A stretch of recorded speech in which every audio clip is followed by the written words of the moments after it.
Hey, how's it going? Hello? Hello. Hey, how you Hey, doing? pretty good. Sorry, that took a lot longer than I thought it Nice. would. How you doing? I'm great. You're great. Um, That's good. yeah. Okay. Uh, Which yeah, you, Wait, real quick, sorry. just so that I know who you are. Which composition challenge did you do? I did like the last one and my song was called Primrose. Okay. It was the like 6 minute long one that had like the sword sound in it. Yep, I know exactly what you're. Okay, gotcha. Just making sure I know. Okay, cool. Wait, have I Yeah. seen you in real life? No, but you did mention on stream once that you thought you did, but Okay, I'm that wasn't mixing. me, I Yeah, guess. I mixed you and another guy up, but I know who you are now. Okay, gotcha. Okay, Yeah, but I am no longer mixing you up because now I know who you are. Well, gotcha. I know you're not another person. Okay, so what's up? Okay, so I have it's kind of like a music criticism type thing that I've talked to. Ooh. Like I went to school for music, and I talked to some profs about it, Mm-hmm. and I thought that you might be interested in it as well. Yeah, real Um, quick before you get into it, do you want to like introduce yourself and like explain your background so people? oh, okay, yeah, sure. So I'm Ibrahim, and that's my real name, and that's also my artist name. Mm-hmm. I make music on like SoundCloud and Spotify and everywhere under the name Ibrahim, and it's like down tempo, chill music. If like you're familiar with like In Love with a Ghost or City Girl, it's like that kind of style of music. Mm-hmm. Um, and yeah, that's basically me. I went to school for music, and now I just do this Okay, full cool. time. All right. Now you have an argument, a criticism of music. No, not a criticism of music, but it's about music criticism. Oh, So okay, gotcha. yeah, but like, okay, so before I start, I wanted to ask a few questions. So, like, what you went to school for music? Like, Hmm. did you ever have to go to like student composer concerts or any Oh events God, in which? yes. It was part of Yeah, my okay. fucking degree. 0 credit, fucking required classes to graduate. Yeah. Yep, yeah, me Uh, too. Okay, yeah.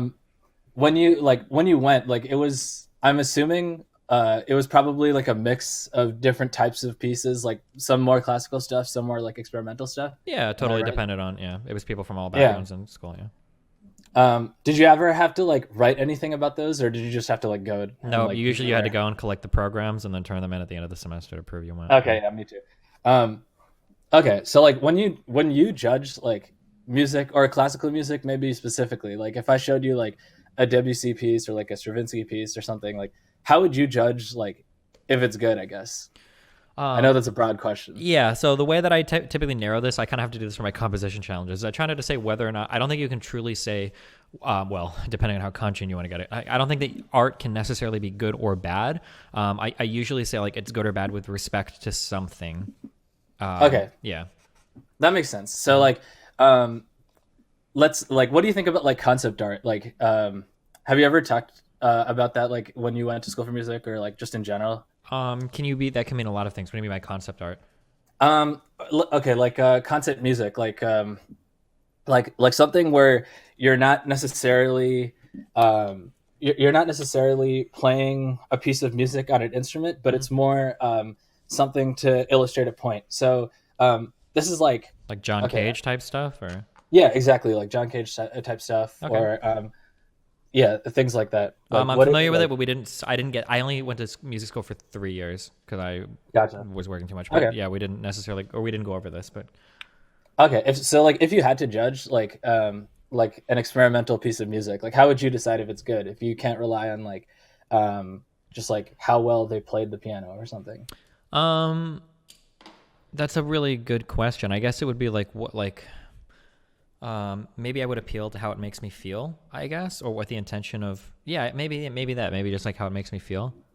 Yeah, okay. Yeah, that was sort of my stance on it too. Like how it makes me feel and maybe also a little bit like what the artist was trying to do and whether they succeeded, I Succeeded, guess. sure. Yeah. Although not even Okay. necessarily that far sometimes. My favorite example of this is I used to be hypercritical of like avant-garde art or stuff that didn't fit within the realms of like this is what music should be. I used to think a lot of it was garbage. And then I was shown a picture of like a bunch of scribbles on like a piece of paper or on like a canvas, and it was supposed to be like, you know, this is like a person's drawing of their house, and I was like, this looks like shitty like fucking 6-year-old drawings. It's really stupid. And then I later was introduced to the background, which was a little girl drew this, and it was a representation of what she thought her life was like growing up, up in a concentration camp. And then going back and looking at Oh, it again, I was like, oh, holy shit. And it gave me like, and it, yeah. And that actually, when I had that piece of art presented to me, I was like, oh, fuck. I have a totally different view, I guess, of how I look at this kind of stuff now. Yeah. okay, that's interesting. Mm-hmm. Okay, so I have like two sort of parts to this. Mm-hmm. I'll talk about the first part, which like is a little bit more like on the side of experimental music, and then I'll talk about the other part. This kind of conversation came up between a professor of mine and me after a student composer concert in which someone wrote a piece about Trump, and it was like fairly avant garde. There was an actor in. Okay, so first of all, the piece was called Flush, and instead of the S, there was a dollar sign. That's how it was in the program, and there was like an actor in a cartoonish mask that looked vaguely Trump-like, and the character, I guess, was supposed to represent Trump. And then besides that, there was like another anonymous character in a mask drumming on a toilet, as well as like four other people. They were standing in the back uh, in a line, marching in place and like repeating things that the Trump character said. And I think they were supposed to represent the wall. Like there was something about that, I think, in the program. Okay. And like, so the piece was like very like intentionally like brutish, and like it was like a lot of yelling and chanting. Mm-hmm. And like when I saw it, I wasn't really a fan of it. I thought um and obviously I can't like express like the how it actually was, but like um in my opinion, like all it was kind of saying was just like Trump bad, like, and for like in my opinion, political art should make some sort of statement. Mm-hmm. Um, and well, actually, first before I go any further, like, what do you think about that? Like, based on the description. I mean, it's really hard for me to think much of it going by just a description, right? Like, Okay, this sounds like a fair very enough. visual or auditory Yeah, thing. So, yeah, it was very visual. uh-huh. Okay, so my professor pushed back on this, and he said, Hee "Isn't it fine to have a cliche or tired statement in art, though? Like, aren't there a lot of pieces about how beautiful the sea is, or whatever? Like, so if someone makes a piece like in which it, like if it's a political piece like saying Trump bad, do you think that's like a fine idea for a piece, or like do you think it depends on the execution, or do you think the concept itself is weak if it's just like, I mean, like the audience is all like, liberal, probably people who hate Trump, right? Uh-huh. Oh man, I wish I there are like I'm sure you could take classes on like art criticism that would equip me much better for this conversation. This is something that I've like kind of talked about in the past. This particular thing, somebody posed me a question where I criticized some piece of art and I was like, this is kind of like shitty satire because it's way too on the nose. Like I appreciate a lot more subtlety to it, and it kind of sort of blends into this conversation. Like if you're like criticizing something, like if you were to make like a piece. Fuck, I would have to think about this so much more. Okay, So like yeah. in terms of like speaking how I feel when you watch something and the criticism. Oh, actually, did you see the movie Vice? I did not. Did you see The Big Short? I don't think I have. Fuck. Okay, I Sorry. watched Vice. I haven't seen The Big Short, but like there are scenes in this movie where they're being hypercritical of like either Republicans or like the Wall Street culture, whatever. And like the way that they present it, it's like so obviously like bad. Like, oh my God, this is so horrible. Like, how could you do this? This is so evil. And like, for some reason, when I watch it, like the emotion that it evokes is like the eye rolling. It's like, I get it. Like, wow, it's Yeah. so bad. Okay, dude. And it's like a huge eye roll to me. It's like, oh my God, I understand Republicans bad. This is evil. Okay, dude. But like, it lacks like a subtlety that makes me appreciate it. I don't know if I can justify my opinion though. That's just like, Okay, that's exactly like that's pretty much exactly the same response that I had. And when my prof, like when we talked about this, I kind of got like, because of like you just said, also you'd have to think a lot more about it. Me too, like I did as well, because like damn, like, well, I mean, is that even like a fine like back like opinion that I can back up just because like I feel that way? And then I was like, I went down this like spiral. I was like, well, it's like, should political art even make a statement? Like, what makes political art separate from other art? Isn't all art political? Like, I went down a whole like thing, and basically like from there, it kind of I was like, we started talking about like the intent of the author, like, because for me, I sort of was like, Well, like all like if the intent of the author is just to like um explain that like Trump is bad, then I feel like, I mean, I guess they succeeded, but it's just like I don't know what they even really succeeded in doing because everyone in the audience agrees with them. Hmm. Um, But then and it's kind like of like the same thing because your professor's counter argument, from what it sounded, would be like, okay, well, what about somebody that makes the 10 millionth song about love, right? Like, yeah, yeah, exactly. Um, and and it was like that whole idea of like the author's intent made me kind of like think about like this other thing. So here's like a more interesting, this is the second part. Here's like mm-hmm, to me a more interesting hypothetical. So let's say you're attending a composer concert mm-hmm, and you see a piece listed on the program titled Fire and Flames, and the person goes up and there's like a piano on the stage and they play like a calm piano nocturne. Would I be, or would someone be justified, or like is it a valid criticism to say that it's not really a great piece because it doesn't sound like Fire and Flames? Like it seemed like they tried to write a fiery piece, but it just ended up being like soft and like calm.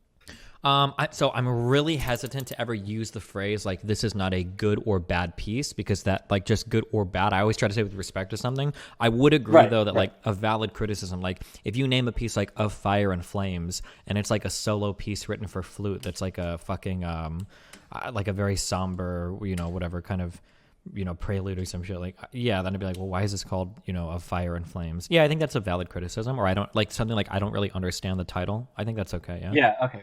Totally. So, okay. What if then you like later you ask the composer about this Mm-hmm. and you're like, why did you call this piece Fire and Flames? It was like so soft. And they're like, well, it actually is about fire and flames. Just like maybe not the type of fire, like it's not like forest fires, it's fires like fireplaces and candles. Like, do you think that's like a fine thing for them to say to justify it?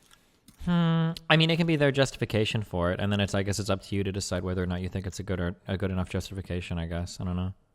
Okay, that's interesting. Because like when if I, if someone said that to me, I'd be like, okay, well, damn. I mean, that's a point. And then am I in the wrong for then assuming that a Fire and Flames is now like Hmm. a loud, angry piece, right?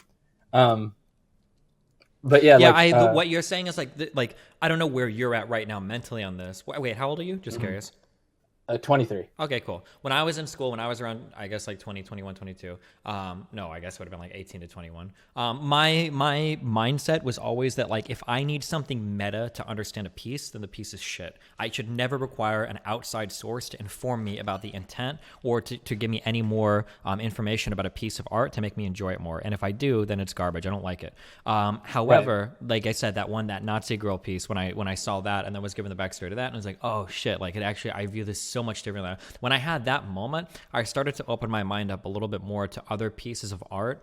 I saw some in a museum in New Zealand even a little bit recently, where there was like where there was like it was like a bunch of boxes and a fuck ton of lines or whatever, and like and it kind of looked like a whatever garbage art piece, but then like the description was, I guess some guy tried to draw what he envisioned like the city, like either Auckland or some other city. He drew like his interpretation of it, and then it was kind of interesting looking at the piece again. I was like, wow, well, the piece kind of looks really claustrophobic. Maybe that's the impression that he got. There's a ton of paths leading everywhere. Maybe the city's overwhelming. Like when I looked at it again with that kind of like light, I was like, okay, yeah, I guess I can kind of see it now, like given that information. Going back to this Of Fire and Flames piece, let's say that it was written for orchestra, but like all of it was like was still like a very, I'll use the term somber again, like a very like quiet piece.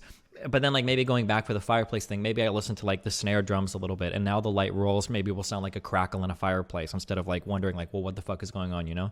I don't think it's bad that you need meta information sometimes to understand pieces of music or any kind of art. I think it just kind of adds another dimension to it. Okay, that's really interesting. Mm-hmm. Yeah, that's like I sort of ended up in that place as well. And I had like branching off of that, I had two other kind of like not I guess not thought experiments, but I don't know what a better word for that would be. Like Wait, fuck, you just got cut off. Oh wait. thought was, say Okay, you're sorry. talking with a friend and he's like, oh, that was amazing. It was like it was supposed to be called title, like it was titled Fire and Flames, and it was supposed to be all fiery, but like he came in and totally subverted our expectations. It's like that's super interesting. Mm-hmm. And then you like go talk to the composer and they're like, oh fuck, well I just was trying to write a piece about fire and flames and And I then I like fucked up, failed. I Yeah. guess. Yeah, like now the criticism is like positive, but like they failed in doing it. Like, Mm-hmm. does that make the piece bad, or is that just fine for the person to think now I mean, at that the end of like the day, like our relationship with art is like incredibly personal and incredibly complex. It kind of reminds me of like when you're in English class and you're analyzing Mhm. like a story and you take a breath and you take a step back and you're like, hold on, was this actually the intention of the writer? Like, you know, like is Right. like, you know, was it now like obviously some stuff is like very on the nose, but then others there was like, do you think that the writer actually meant that this character was supposed to be symbolic of this thing, or is this just another reading we're given of it? But you know, I think like Yeah. with really good art, I mean, I think that it's meant. I mean, I think you can read a lot of other things at other levels, and whatever like additional meaning that you take from it, I mean, that's just a benefit to you, whether or not the artist meant it or intended it or not. I mean, yeah, Hmm. I don't know. Totally. Yeah, it's interesting. When I uh, came up with this example, it's interesting to view it in the lens of like a student composer concert, because like Mm-hmm. if it's in a like official, you know, like for something in a museum, I'm like, okay, well, so there's obviously like someone has recognized this to have merit, but for something like this, it's like maybe the person just literally did fuck up, but Yeah. like you can still Mm-hmm. enjoy it even if they did, which I think is like pretty interesting. Mm-hmm. And the by the way, the other kind of side thing I went down was when I was thinking about this, I was like, okay, let's assume like the fact that the composer said like fire and flames is like is actually like, you know, it's fireplaces and candles, and I accept that. And now I've changed my mind. Like I was wondering like how far I could stretch this. Like if I went and someone had a piece called like machinery or something, or machines, and then they play like again like a soft sweet nocturne, and Mm-hmm. I criticize it for not sounding mechanical, like it should be like cold and robotic, like and the person's like, no, like actually good machines are not robotic. You know, a watch has smooth like a watch that works well has smooth gears, and it should actually be like it shouldn't be like mechanical at all. And then I was like, damn, I wonder if I would be swayed by that justification, Hmm. because it's like it kind of like that one, like the fire and flame one seems like less of a stretch. Like it's like, okay, I just was using the wrong context for this. It's like he has to convince me now that like his intention was like not not the common like Yeah. Yeah. It feels like we're getting really postmodern. um, yeah, yeah, I if guess like it, yeah, it's hard. I guess like one thing is you have to be careful. Like, well, what are the questions that we're asking, right? Because like these will kind of betray our intentions when it comes to critiquing art. If somebody's asking like a question a lot of like, well, does this count as this, or does this adhere to this definition, or are they actually accomplishing this goal, right? Well, at some level, like, are you trying to figure out like if this art conforms with some rigid rule set that some people have agreed upon at some point in time, or are you ultimately asking like am I enjoying this piece of art, or is this piece of art enjoyable to other people? And I mean, like, I don't know if there's a right answer for what's more important, but I mean, I would lean towards the latter. Like, as long as art is something that's enjoyable, I would never ask a question like, how far can I stretch this? If you can get multiple readings out of something and enjoy it even more and more and more by either stretching definitions or leaving them completely by the wayside, I don't think there's ever anything necessarily wrong with that. Like, are you ever at a point where you're like, fuck, like, I watched this movie and I got this totally different interpretation and it was so enjoyable, but maybe I'm going too far, right? I don't think that's like right. yeah, like fuck. If it's something that you enjoy, I don't think there's ever going too far with that, right? Yeah, I like that reading of it. I Mm-hmm. think after this, like I had this conversation with my prof, and then I was like I had this like fleeting idea to like for the next concert that that there was, to like submit a piece called Chase Scene, and it was just like a really slow piece, Mm-hmm. and then like on the like at the concert outside you Oi. can put like your a paragraph of whatever you like justify the piece as. And I was considering putting a paragraph that's just like, oh yeah, this is like a chase scene between two turtles, and just like to see if people would like be like, what the fuck, like are you like allowed to do this, is this fine? Sure. Well, that's kind of Yeah. like that's like I don't want to use like postmodern or deconstruction view of art, right? People do this, right, where they challenge. The whole point of this is to like challenge like what is art, or what is your definition of art, or what can be. Yeah, and you could even do something like more. You can even do something, you know, more than that. You can make a thing called like chase scene or something, and then like you do like a really slow, quiet or whatever piece, and then your justification at the end is like, this is an old man like chasing the end of his life, like in a hospital room surrounded by his family or something like that, right? And then maybe people would have a different reading of it, you know. Yeah. Totally. That's actually really interesting. Sorry. Have you heard of there was a TED talk given by a guy that does classical music. Do you know what I'm talking about? Just based on that description, I don't think so. His name is Benjamin. Jesus Christ. His name is Benjamin Zander. Oh, that sounds familiar. You've probably watched this somewhere. I'll just link it to you. You don't have to watch it now. But he does the thing where he plays through a is it a Chopin piece, I think. But he plays through it once, and then he realizes at the end, he was like, okay, like this is really boring. I understand a lot of people fell asleep. Maybe your mind started wandering. And then he kind of like refocuses the audience, and he's saying like, well, here's like a really easy way to listen to the tonality of a piece, right? Every like, you know, older piece of music, you know, romantic and prior to that, is basically centered around like a resolution of the tritone, right? Is going from your 5/7 to your 1, more or less in more, you know, grandiose fashion. And he kind of like centers them in on that. And then he's like, well, you listen to this piece, try to think of like a loved one that maybe you miss, or maybe you didn't have a chance to say goodbye to, or something like that. And then he plays the piece again, and it's pretty obvious based on the reaction of the audience that they take like a different hearing of the piece that way. And yeah, I don't think there's anything wrong with that. I think that's fine. If there's like something you can do to make somebody view a piece of art in a new light or something, I think that's, I don't think there's anything wrong with that. I think that's fine. We do it all the time, even in the real world, I think. Okay. That's actually like really interesting. And based on what you said, by the way, I just realized I have seen that TED Talk. Okay, and yeah. You're totally right. Yeah. That kind of like not meta, but I guess, it's like outside of the text. Yeah. And even call it meta, because like music is so fucking meta. Like if you were to take anything that you've written today and played it for somebody 200 years ago, it's going to sound like absolute fucking garbage. I don't even know how somebody would hear with the tonality that they were rooted in. I have no idea how they would hear like contemporary music today. Not in even like mainstream stuff. I don't know. So yeah, like everything, especially music, is like subject to like kind of like the culture that it exists in, and all these kind of like meta interpretations that are always flying around, you know?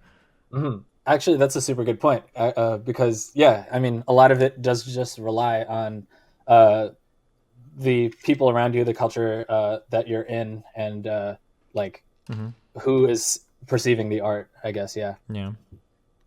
Well, that's even, like basically... I was going to say, even in old movies, there's like interesting stuff that I like now that I never would have thought I liked. When I watch movies, like, like the movie like Braveheart, it's really interesting to watch this movie, to watch like parts of Braveheart, and then when I see like all the people on the field, it's actually fascinating to me that these are all real people. Because today, like when you cast movies today, like if you look at like Lord of the Rings, for instance, those aren't all real people, right? Like 90% of this movie is like CGI'd. But when you look at like these older movies, this is like another aspect that I can kind of like appreciate, right? Like, holy shit, they actually got this many fucking extras like dressed up like in uniform to shoot these shots. Like, Jesus Christ, this must have been like so much fucking work that you wouldn't necessarily do today. Which is just like another way to appreciate something, I guess. Yeah.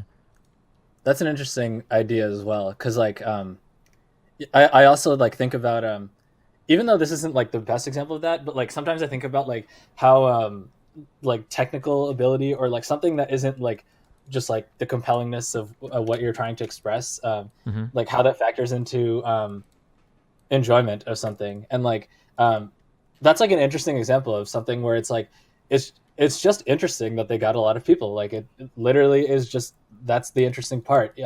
Even though like there are other interesting parts of the movie, like if you like, it would be the same. Like if someone plays like a really fast scale, like on a piano at one point in a song, like just appreciating that because of like how cool that is from like the technical standpoint is pretty interesting. Yeah. That puts it into perspective actually really well. Yeah, and with this kind of reading, you can challenge a lot of people get upset at certain things, and it's very interesting to kind of like push people on why they get upset about certain things. So for like the two very common ones are, one, people will say things like electronic music isn't real music. I was like, well, why? Well, because you don't have a real people. They're not even really playing the instruments. They're just pushing buttons. It's like, okay, well, why does that matter? And like very quickly, people are like, oh shit, I have no idea why the fuck I have this opinion, right? It's just like something I've heard like repeated a lot. Totally. Yeah. And I literally had that conversation before. Yeah. Oh yeah, sure. I guess makes because you do, electronic yeah, music. because you do that kind of production, yeah. Or people that'll say things like, when artists like auto tune on like fucking albums, like it's the worst fucking thing ever. Like I don't like it. Like, well, why? Because it's not their normal singing voice. Oh, okay. Well, do you think Kendrick Lamar is shit? Because he sure as fuck can't rap that fast without taking a fucking breath, right? He comps the fuck out of all of his music. It's like, well, you know, Right. that's different. It's like, well, I mean, like let's say you could have a better album with auto tune and with comping versus an album that you know just has like you know people stopping to take breaths and no auto tune. Like, why wouldn't you go for the better album? Or you know, sometimes Yeah. people appreciate it if you don't. You know, if you listen to like a lot of like, True. yeah, some rappers don't do that at all. And you can hear them breathing between passages and shit. Yeah. So yeah. Yeah. My one of my piano profs in like the one that I had in fourth year Mm-hmm. outside of his office had this like cartoon like on a bulletin board that was like if steroids is like illegal for musicians, then like why isn't autotune like not allowed for artists? And I was like, this is so whack to say. Like I wanted to like write something underneath it, Mm-hmm. like because music isn't a competition or something, but I didn't. Yeah. Yeah. Yeah. Interesting.